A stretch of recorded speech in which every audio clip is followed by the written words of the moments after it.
Next.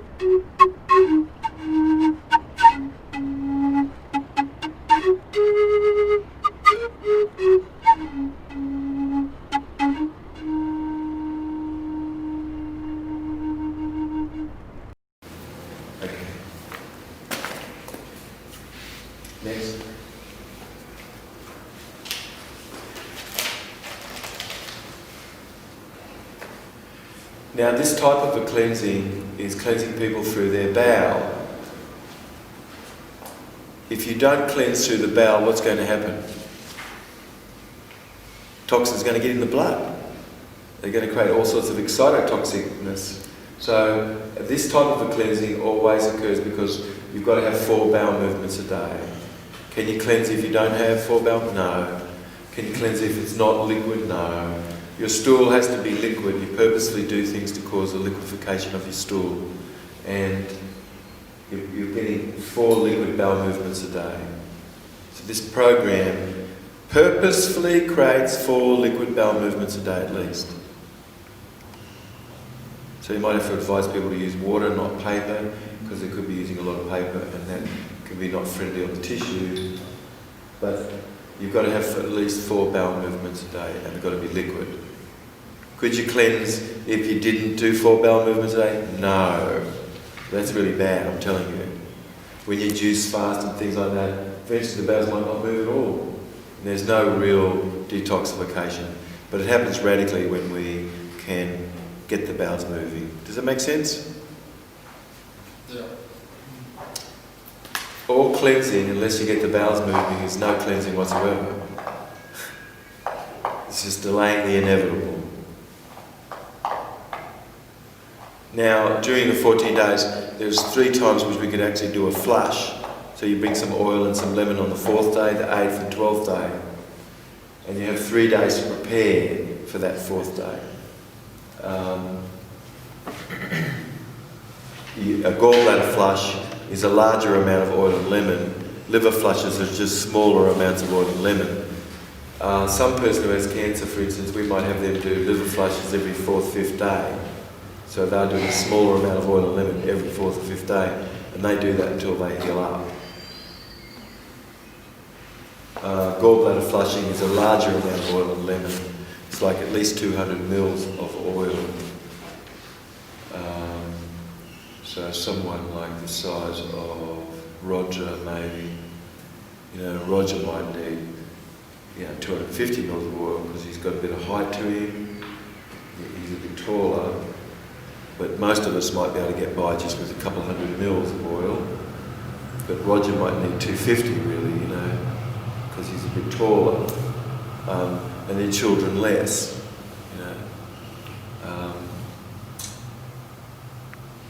The whole purpose of the liver flushing is that you're going to empty your liver out.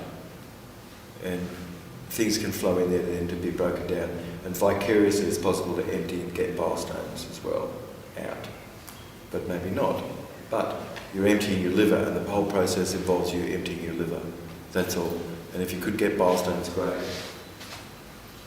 But there can be no cell cleansing and no nature's operating table unless you're able to get back proper liver function. We must clear away the bile stones.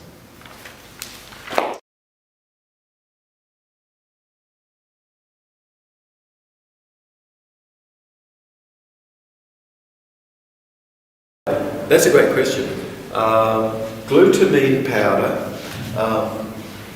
you could get every amino acid, can't you? And how did they get it? Did they cook it up? Did they get it from soybeans? Did they isolate that to get that? What did they use to isolate it? Petroleum product. Is there any contamination of petroleum? Yes. When you buy glutamine from the shop, is there any difference between that and glutamine that's natural? Yes, there is. Enormous. What's the problem with that? Well, the heat has crystallized the protein. It's congealed it, coagulated it. It's caused enzyme-resistant linked protein when that's cooked up, that glutamine, and it's made hydrophobic, not miscible with water. It's a poison. It's a poison. So it's glutamine, but it's not natural. Is that okay? Yeah, especially don't waste your money. Right.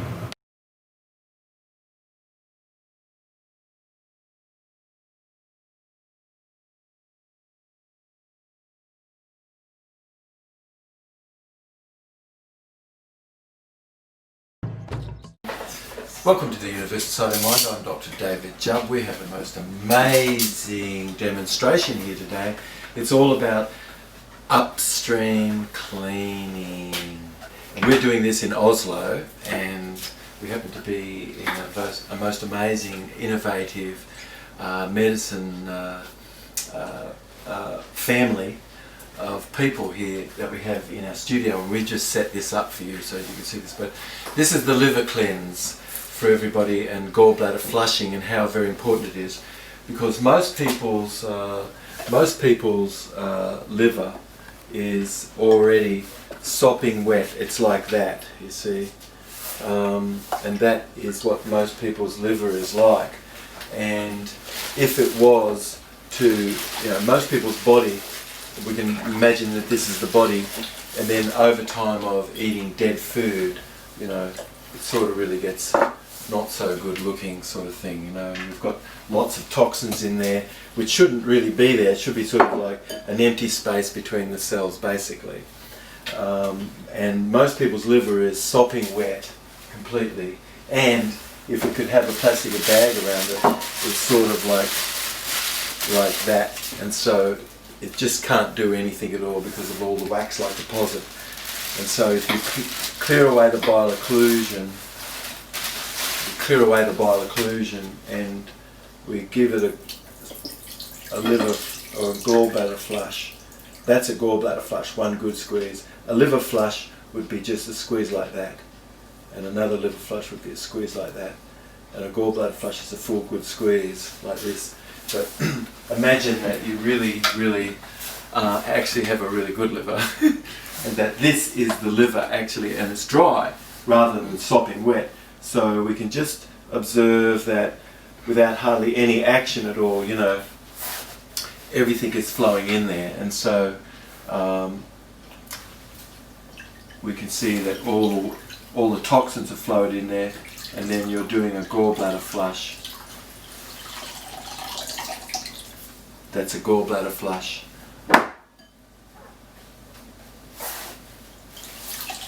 That's a liver flush. And that's another liver flush, like that. And we have all the toxins cleared away from the body. And this accelerates the cleansing about 600%. And this is called upstream cleaning. Most everybody's doing downstream cleaning. They're going down to the bottom of the stream and they're cleaning down there and you're thinking they're doing something, but you've got to come to the very root, and this is the very top of the watershed of the whole of the body. This area of our body is higher than our eyes, and this is higher than our head, higher than our nose, This is the watershed area of the whole of the body. It's the top of the mountain. So we have to start there. That's called upstream cleaning. And everything else that somebody does is like, just delaying the inevitable, honest to God. Why not use the liver, this is it being used as a filter to cleanse the blood, and a pump, which is the gallbladder flush and liver flush, to pumping it like that, and it's popping back dry, and it's mopping everything up, and it's like letting it go through the alimentary tract like it's supposed to. So we do this cleanse, and this is the most sophisticated cleanse of its kind on the earth, which is applying the organs of our body and getting them to function. And so because we're doing this, we have to make sure we're mineralized, and the minerals that we have has got to be complex with a protein colloidal chaperone, and you make sure you remain mineralized. Anyway, this is Dr. David Jubb. This is the Universe Inside Your Mind. Stay tuned for some more exciting information.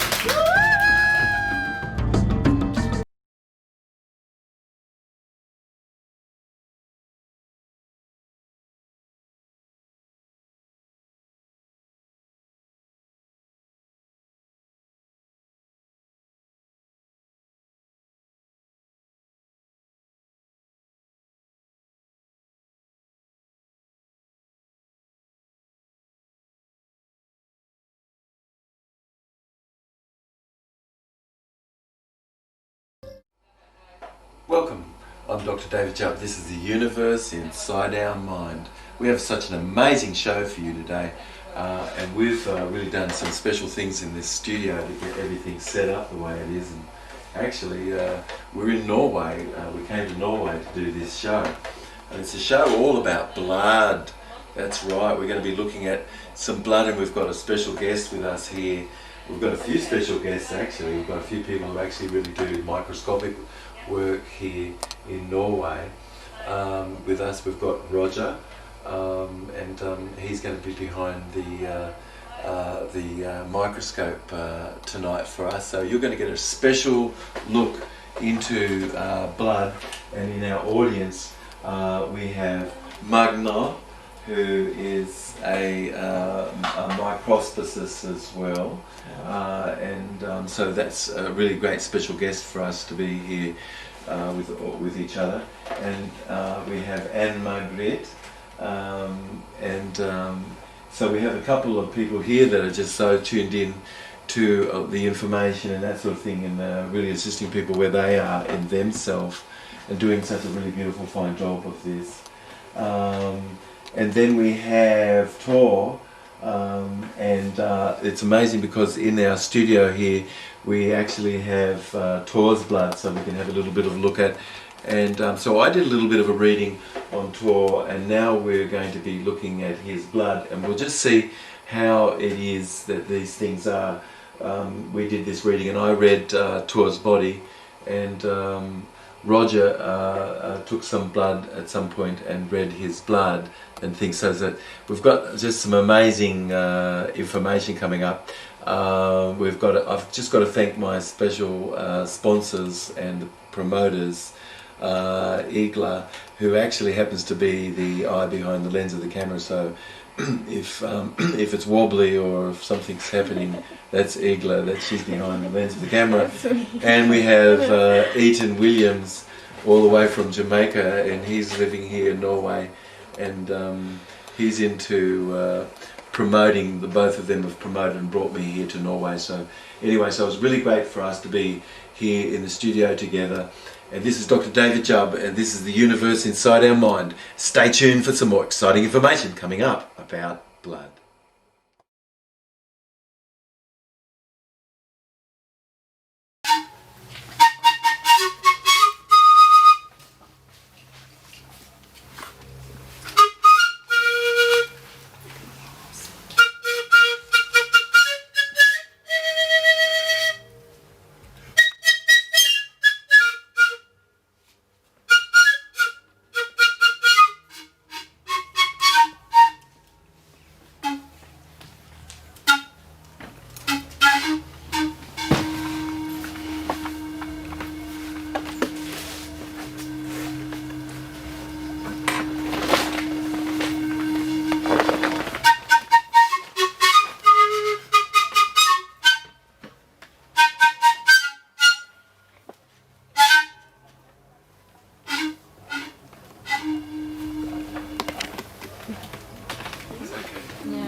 Thank you.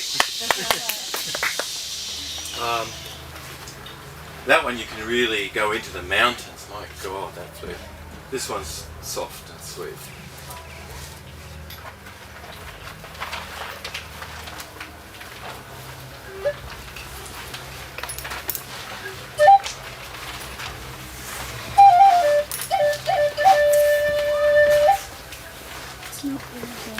Can you open something?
I should put those over there so they don't they're kept safe.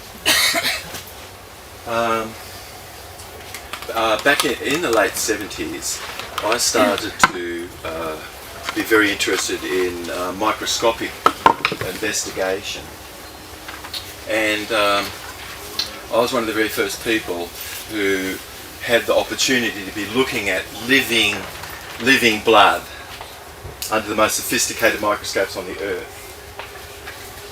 And I've studied in Russia, in Japan, Germany, Quebec, America, South Africa, and Australia. Back then I really was very interested in blood and the quality of blood. And so I had the opportunity really to be able to investigate this under the most sophisticated microscopes on the earth, which, you know, I was at the university in Oslo, and I was connecting with the biology professors and things, and I was asking them really, had they actually really seen any living blood? No. Every single thing which has been looked at, you know, is dead. So in all the universities of the world, for the most part, they only really look at stained blood, so it's all dead. And the other microscopic work that's done is done with an electron microscope, you know, and that also kills everything underneath it. So there's a world underneath which is incredible and beyond what people have thought in biology, which I'm going to save that for the talk that's after this, because I've got a bit of a PowerPoint and some things. But this is what we're doing here is learning how to read the body like a book, and I know we only have a bit of time, but I really would love it that I could teach you some things that you could come away with, and a little bit of a deep insight how to be able to observe what's going on inside. Interesting? Yes. So I'm going to do what I can to make this a little bit of interactive and things. But anyway, so, you know, I spent, you know, some years, you know, and I really was seeing people, and people would be lined up, and I would be just like sitting, having taken a bit of blood, and I'll be looking at a person's blood. This is sort of living blood, you know. I'm looking down here, and occasionally, just occasionally, I'd look over at the person the blood came from, you know, back down here, looking up at the screen, you know, and occasionally I'll be looking at the person, you know, and this went on for a while, you know. It's amazing how dumb sometimes some people can be. But anyway, so one day, I'm spending all my time looking down here. Occasionally I'm looking over at my person I've got the blood from, you know. And I had a very serious... Do we need to open up that a little bit to let some air in? Yes. Okay, fabulous. I had a very serious epiphany. Does everybody know what the word is? Epiphany is like... Oh my God, revelation, like, but more than that. Because I had spent all the time and years just looking at someone's blood down here and hardly spending any time looking at my person. And I thought that was weird. All of a sudden I realised, this seems weird to me. I said, I'm just looking at a tiny little something from the person, and they're sitting there. Why don't I learn how to read the body? So I just had this like serious realisation. I went, oh my God, I better do everything I can, quick. You know, start to read the body, you see. So then I set about, and I really went all over the earth, and I looked at texts where this is how it was done, always. Ancient texts written on leaves, and the Ayurvedic tradition, and then the ancient Chinese tradition, and then because I've been over in America, and when I first got over there, I connected with this medicine woman, and her name is Cloud Two Children, and this is Gulf Indians, and so that's why I have this mohawk, because it's one of the very few places on the earth still which they actually still do mohawk, except for Krishna's time and Buddha's time. Nobody sort of really grew their hair just here, you know. So I did that, and I apprenticed with her. She happens to be the ceremonial chief that represents the Indigenous Council of the Earth, representing the Native Americans, all of Native America. So she's very amazing. And I apprenticed with her for 4 years, and then I went on the road for another 5 years with her, and I learned everything she did. And during that time I became adopted as the tribe's spiritual son, and so I started to take over the ceremony that Cloud did, and I mainly did entheogenic ceremonies. Do you know what this is? Yeah. Entheogenics is where the natives take peyote, and then maybe 20% of the time I've done over 2,000. I've led over 2,000 entheogenic ceremonies in the last 35 years.